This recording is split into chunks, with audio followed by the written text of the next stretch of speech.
سلام بینندگان عزیز، نویدی بامدادی است از رادیو آزادی تقدیم شما. امروز پنجشنبه 23 ایول است و ساعت به وقت شهر پراگ 7 صبح. من عبدالله اشرف هستم و در چند دقیقه دیگر خبرهای آخرین تاجیکستان و جهان را برایتان میرسانم.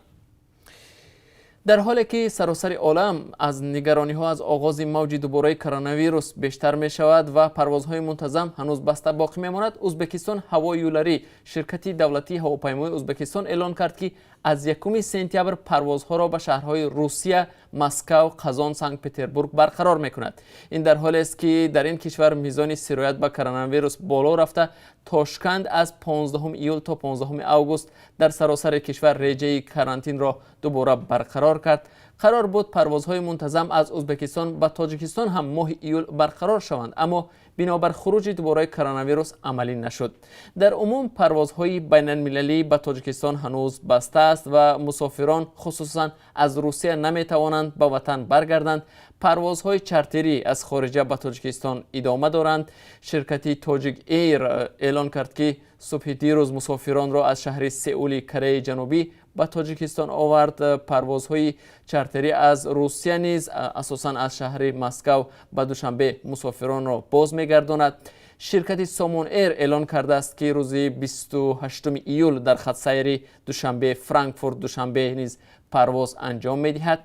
تنها پروازهای بین‌المللی از دبی به دوشنبه آغاز شدند و پس از توقف 4 ماهه شرکت فلای دبی نخستین پرواز معمولی را دیروز به دوشنبه آغاز کرد. پروازها هفته یک بار روزهای چهارشنبه در مسیر دوشنبه دبی دوشنبه دایر می شوند. وزارت تندرستی گفت که در یک شبانه روز گذشته در تاجیکستان 48 مورد نوی ثابت شده بیماری کووید 19 را ثبت کرده است و یک نفر هم بر اثر این بیماری جان داده است.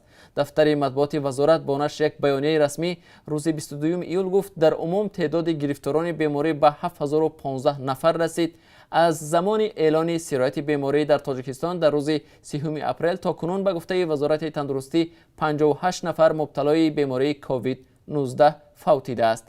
در بیانیه وزارت تندرستی همچنین آمده است که تا کنون در مملکت 5741 نفر یا خود 81 گرفتاران شفا یافتند. به گفته وزارت دوام شبانه روز اخیر 142 نفر گمانبران زیر نظارت طبیبان قرار دارد و 58 نفر بعد از معالجه به خانه‌هایشان رخصت شدند. متخصصان به درستی آمار رسمی شبهه دارند و میگویند ممکن است تعداد گرفتاران و تلفات از بیماری در تاجیکستان زیاد باشد. کرونا ویروس نو که آخر سال گذشته در شهر ووهان چین کشف شد تا کنون بیشتر از 15 میلیون نفر در سراسر جهان را سرایت کرده بیش از 616 هزار کس را کشته است. آژانسی مبارزه با کروپسیون تاجیکستان خبر داد که نسبت به زیدالله صابرزاده سودیه سود شهر حصار بر اساس ماده 319 کودکس جنایتی تاجیکستان با اتهام گرفتن پاره پرونده جنایتی آغاز کرده است. صابرزاده ماه اپریل از شهروند ا برای نسبتش تعیین نمودن جزای سبکتر 30,000 سومانی پاره طلب نموده 12 اپریل 10,000 سومانیش را گرفته است. صابرزاده روز 14 اپریل بعد از شهروند گرفتن 20,000 سومانی باقی مانده دستگیر گردیده. این مبلغ از او همچون دلیل شیعی مصادره شده است. زیدالله صابرزاده با فرمان پرزیدنت امام علی رحمان 8 ایون بنابر صادر نمودن کرداری که شأن و اعتبار سودیه را پست میزند از وظیفه سودیه سود حصار برکنار کرده شد. قبلا با فرمان پرزیدنت رئیس سود ناحیه عینی شرف ترسونزاده هم که به گرفتن 15,000 سومانی پاره عیبدار میشد از مقام برکنار گردیده بود. دوام 6 ماه سال جاری اگرو اینوست بانک و تاجیک صادرات بانک 211 میلیون سومانی قرضهای امانتگزاران را بازگردانیدند. در این باره جمشید نور محمدزاده رئیس بانک ملی روز 22 ایول در دوشنبه اطلاع داد. تاجیک صادرات بانک شماری قرضداران خود را از 9000 تا 4000 نفر کم کرده است. رئیس بانک ملی همچنین اظهار داشت که فانان بانک و تاج پرام بانک هنوز از امانتگزاران خود 65 میلیون سومانی قرض دارند. قرض فانان بانک در نزد امانتگزاران 12 میلیون و تاج پرام بانک 53 میلیون سومانی را تشکیل می کرده است. طبق بهاگذاری کمیسیون حکومت آنها قرضهایشان را از حساب فروش اموال پرداخت کرده می توانند، گفت رئیس بانک ملی. ما چندین مرتبه با امانتگزاران این بانک ها واخورده موافق امکان کمک کردیم. آنها 1000-2000 سومانی میگیرند، لیکن بر عوض پولهای خود اموال گرفتن نمیخواهند. از این رو آنها را لازم می‌باشد که منتظر شوند تا که بانک ها اموالشان را فروخته قرض آنها را برگردانند، تاکید کرد نور محمدزاده. دو بانک بزرگ تاجیکستان، تاجیک صادرات بانک و اگرو اینوست بانک، از سال 2015 در بحران قرار دارند و 5 سال باز نمیتوانند پولهای امانتگزاران خود را بازگردانند. فعالیت تاجپرام بانک و فانان بانک از جانب بانک ملی تاجیکستان ماه فوریه سال 2017 بازخواند شده. عملیات برهمدهی آنها ادامه دارد، زیرا این بانک ها با من بعد خدمتگزاری کردن در نزد مزاجان خود امکان نداشتند. پرزیدنت ایالات متحده آمریکا دونالد ترامپ گفت که امکانیت دائم وجود دارد که او فعالیت چند کنسولگری های دیگر چین را در قلمرو آمریکا منع کند. دپارتمنت دولتی ایالات متحده آمریکا کنسولگری چین در هیوستون را با جاسوسی متهم نموده برای قطع فعالیتش 72 ساعت داد. روز 22 ایول دپارتمنت دولتی ایالات متحده آمریکا با اشاره به حفظ مالکیت ذهنی آمریکایی ها و معلومات خصوصی امر داد که کنسولگری هیوستون بسته شود. روابط میان ایالات متحده آمریکا و چین سرد شدند، زیرا آمریکا از برخورد چین به پاندمی کرونا ویروس، پایمالشوی حقوق و آزادی ها در هنگ کنگ، بحث‌های تجارتی و همچنین ادعاهای پکین روی بحر جنوبی چینی ناراحت است. واشنگتن از تعقیب بیش از 1 میلیون اویغورهای مسلمان در ولایت شینجان که در اردوگاه‌های بازتعلیم و محبس‌های جای شدند تنقید کرده است. پکین بسته شدن کنسولگریش را تنقید نمود و ابراز داشت که اگر واشنگتن قرارش را تغییر ندهد به این عمل پاسخی مناسب داده خواهد شد. در ولایت خباروفسک روسیه راهپیمایی‌های اعتراضی صدها طرفدار والی سابق این استان سرگئی فورگال ادامه دارد. دیروز در روز 12 اعتراضها طرفداران فورگال استعفای پرزیدنت روسیه ولادیمیر پوتین را طلب کردند. پلیس در گرد و اطراف اعتراضگران حضور داشت ولی دخالت نکرد. اعتراضگران سرپرست تازه تعیین شده مقام والی ولایت خباروفسک میخائیل دکتیروف را محکوم کردند.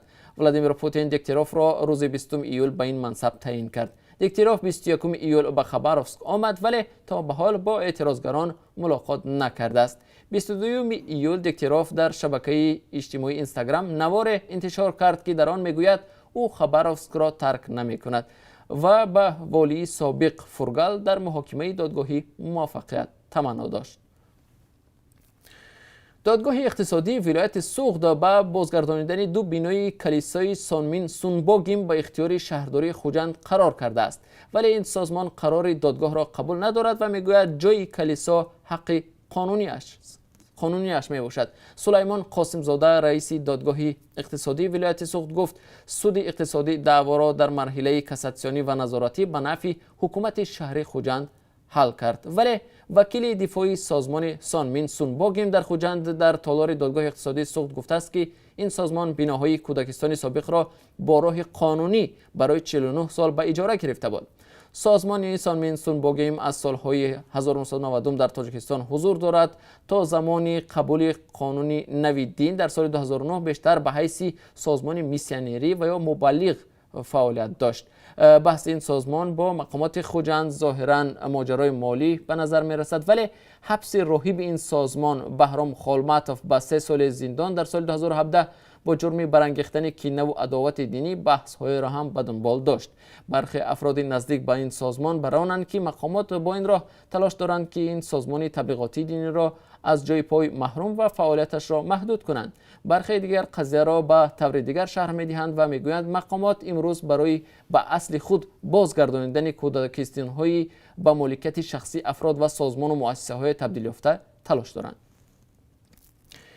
کمیسیون اروپا اعلان کرد که برای مبارزه با کرونا ویروس و تقویت عرصه‌های تندرستی و معارف به تاجیکستان بیشتر از 112 میلیون یورو کمک میکند. یوتا یورپیلاین مسئول همکاری‌های بین‌المللی اتحاد اروپا در یک بیانیه رسمی گفت که پاندمی کرونا ویروس همچنان به کشورهای شریک اتحادیه با اقتصاد و مردمان آن تاثیر منفی گذاشت و در این دوره مشکل اتحادیه اروپا مردم تاجیکستان را تنها نمیگذارد. او گفته است اتحاد اروپا در کنار مردم تاجیک است و با 112 میلیون یورو به تاجیکستان کمک میکند با خطر کرونا ویروس مقابله کند و به ضرورت‌های درازمدت تندرستی و اجتماعی و اقتصادی رسیدگی نماید. با گفته نماینده اتحاد اروپا با کمک مذکور حکومت تاجیکستان می تواند خدمات تندرستی را توسعه بخشیده بهتر کند و جوانان تاجیک هم به تحصیل خوبتر دسترسی خواهند داشت. کمک ها برای اجرای 3 برنامه رشد سیستم صحتی 52 میلیون یورو، برنامه کمک به معارف 50 میلیون یورو و برنامه ثبت اسناد شهروندی 10 میلیون یورو داده می شود و محض برای کم کردن عاقبت های بد کرونا ویروس برای وضع اجتماعی و اقتصادی تاجیکستان بوده است. اتحاد اروپا یکی از دونور و یا کمک رسان‌های تاجیکستان است و تاکنون برای مبارزه با بیماری کووید 19 به کشور 13 تن مواد طبی و محافظتی داده است. و در ادامه موضوعهای کمک‌های بین المللی، ذوقی زاده وزیر رشد اقتصاد و سودای تاجیکستان روز 22 ایول سازشنامه 3 جانبه گرانتی را با بانک آلمانی رشد برای ساختمان نیروگاه سبزار در ولایت مختار کوهستانی بدخشان با مبلغ 18.6 میلیون یورو به امضا رسانید که این مبلغ نیز کمکی به بازگشت اتحاد اروپا می باشد. در مجموع تاجیکستان از آلمان و شویتساریا برای ساختمان نیروگاه سبزار در بدخشان که اقتدار 11 میگاوات را دارد 55.2 میلیون دلار مبلغ جمع نموده است. از آغاز پاندمی کرونا ویروس تاجیکستان از سازمان‌های بین‌المللی مالی بیش از 300 میلیون دلار قرض و کمک‌های به بازگشت دریافت کرد. قرار است قسمی از این مبلغ‌ها همچون کمک‌های مالی به افراد کم بزاعت در تاجیکستان داده شود، اما دولت درباره چگونگی صرف این مبلغ‌ها گزارش نمی‌دهد و شفافیت تامین نیست. بینندگان عزیز، در پایان این نشر نوید بامدادی با درخواست شما همچنان نظری داشتیم به قرب ارز خارجی در تاجیکستان. بنابر قربی که امروز از جانب بانک ملی معین شده است، 1 دلار آمریکایی 10 سومانی و 30 درم، 1 یورو 11 سومانی و 79 درم ارزش دارد. امروز قرب 1000 روبل روسی 145 سومانی تعیین شده است. برنامه‌های نو و جالبی ما دوام روز تقدیم شما میشوند. ما را همراهی کنید.